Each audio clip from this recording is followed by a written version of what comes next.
আসসালামু আলাইকুম সুপ্রিয় শিক্ষার্থী, আশা করি তোমরা সকলেই ভালো আছো।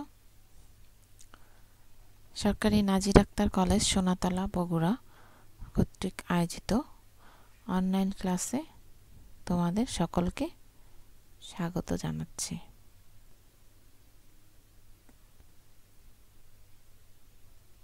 আমি প্রভাষক ব্যবস্থাপনা উম্মুল খায়ের ফাতেমা আজকে প্রথম বর্ষের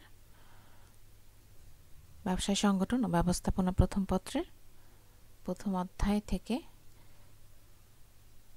শ্রেণী কার্যক্রম শুরু করছি।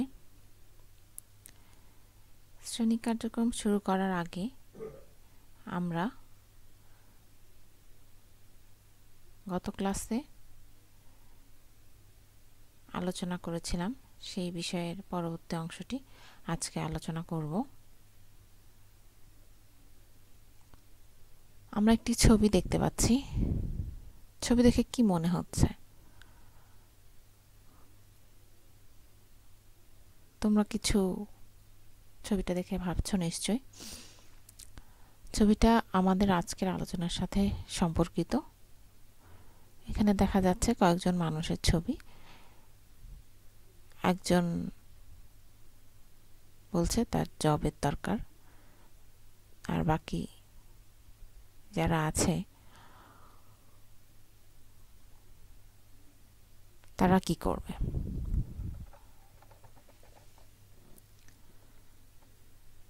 ছবিটা থেকে এটা সহজেই অনুমেয়। আমাদের দেশে বহুল জনসংখ্যা, এবং শুধু আমাদের দেশেই না, সকল দেশেই চাকরি বা জব একটা সীমিত বা নির্দিষ্ট সংখ্যক প্রার্থী চাকরি পেয়ে থাকে। বাকি যারা থাকে তারা তাদের জীবিকা নির্বাহ করার জন্য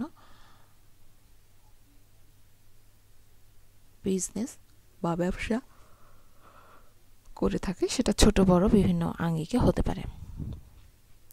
তো আমরা পূর্বেও আলোচনা করেছি এবং আজকেও আলোচনা করব যে আমাদের জীবনে ব্যবসায়ের গুরুত্ব, প্রয়োজনীয়তা কতটুকু। এটা তো সহজেই অনুমেয়। আমাদের জীবনে, আমাদের প্রত্যেকের জীবনেই ব্যবসায়ের গুরুত্ব অপরিসীম, কারণ আমাদের জীবন ধারণের সাথে যে দৈনন্দিন জীবনে আমাদের প্রয়োজনীয় সামগ্রী লাগে, সেটা আমরা এই যারা ব্যবসা করে তাদের কাছ থেকে পেয়ে থাকি।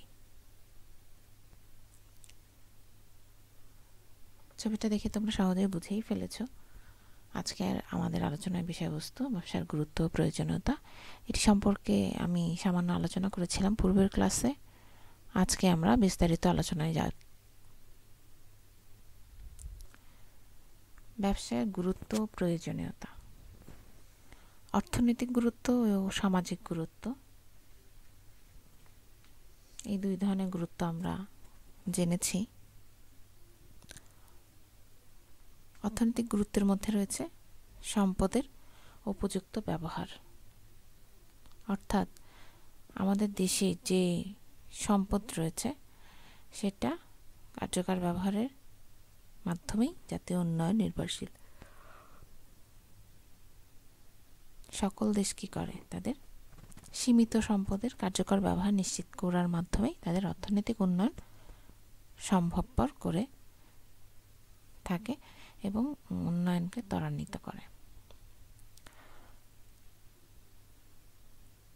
এরপরে রয়েছে মূলধন গঠন ও তার সদ্ব্যবহার। ব্যবসার প্রয়োজনে ব্যবসায়ীগণ বা উদ্যোক্তা যারা, তারা কি করে? বিভিন্ন উৎস থেকে অর্থ সংগ্রহ করে ব্যবসায় মূলধনে পরিণত করে এবং উপযুক্ত খাতে সেই সকল মূলধন ব্যবহারের মাধ্যমে কি করে? অর্থনৈতিক উন্নয়ন নিশ্চিত করে। ফলে এককভাবে তার উন্নয়নের সাথে সাথে সমাজ ও দেশের জাতীয় উন্নয়ন ঘটে থাকে। ব্যক্তিগত ও জাতীয় আয় বৃদ্ধি, যেটির কথা আমি বলছিলাম, যে ব্যক্তিগত ও সামাজিক জাতীয় আয়ের বৃদ্ধির ব্যাপার এখানেও চলে আসছে, যে অর্থ বিনিয়োগের ফলে অর্জিত মুনাফা মালিকের ব্যক্তিগত আয় ও সুখ স্বাচ্ছন্দ্যকে যেমনভাবে ভূমিকা রাখে, তেমনিভাবে তা কী করে, জাতীয় আয়ও বৃদ্ধি করে থাকে। এই সকল ক্ষেত্রে জনগণের আয় রোজগার প্রধান উৎস হিসাবে গণ্য। এরপরে রয়েছে উন্নত প্রযুক্তির ব্যবহার। ব্যবসার প্রয়োজনে ও সহযোগিতায় বিভিন্ন প্রচেষ্টা ও গবেষণার মধ্য দিয়ে প্রযুক্তিগত উন্নয়ন ঘটে। বর্তমান যুগ প্রযুক্তির যুগ। আমরা জানি বর্তমান যুগে আমরা যত বেশি উন্নত প্রযুক্তি সঠিক ব্যবহার করব, তত বেশি পণ্য উৎপাদন ও পণ্যের মান উন্নয়ন এবং ব্যবসার উন্নয়ন সম্ভব। এরপরে রয়েছে সরকারের রাজস্ব বৃদ্ধি। দেশের ব্যবসা বা শিল্প বাণিজ্যের যত বেশি উন্নয়ন ঘটবে, ফলে বিভিন্ন খাততে কী হবে, সরকার প্রচুর রাজস্ব পেয়ে থাকে, ফলে অর্থনৈতিক সামর্থ্য বৃদ্ধি পায়। এরপরে রয়েছে জাতীয় সম্পদ বৃদ্ধি। ব্যবসার ফলে অর্থনীতির খাতেরই শুধু উন্নয়ন ঘটে না, এতে জাতীয় আয় বৃদ্ধির পাশাপাশি জাতীয় সম্পদও বৃদ্ধি পায়। তাই আমরা বলতে পারি যে উন্নত প্রযুক্তি সম্পন্ন মূল্যবান মূলধনী যন্ত্রপাতি, বৈদেশিক পুঁজি ইত্যাদি দেশে এসে সামগ্রিক সম্পদের পরিমাণ বৃদ্ধি করে। সেবাধর্মী প্রতিষ্ঠানের উন্নয়ন। ব্যবসায় অর্থাৎ শিল্প বাণিজ্যের উন্নয়নের সাথে সাথে দেশের অর্থনৈতিক কর্মকাণ্ড বৃদ্ধি পাওয়ায় ব্যাংক, বিমা, বিভিন্ন আর্থিক ও সেবাধর্মী প্রতিষ্ঠানের প্রসার ঘটে। স্বাভাবিকভাবেই সেখানে উন্নয়ন ঘটে। সামাজিক গুরুত্ব। পণ্য ও সেবার যোগান। ব্যবসায় জনগণের চাহিদা অনুযায়ী কী করে, পণ্য ও সেবার যোগান সহজ ও নিশ্চিত করে মানুষের অভাব পূরণে সহায়তা করে। ফলে জনগণ কী করে, সহজ, স্বাভাবিক, সুন্দর জীবনযাপন করার একটা সুযোগ পায়। বেকার সমস্যার সমাধান, যেটা আমি বলছিলাম যে চাকরি বা ব্যবসায়, সেক্ষেত্রে চাকরি হচ্ছে একটি নির্দিষ্ট পরিমাণ মানুষকে কর্মসংস্থানের করে দিতে পারে, কিন্তু বাকি যারা আছে তাদের জন্য আমরা ব্যবসায় বা বিকল্প পন্থা চিন্তা করতে হবে।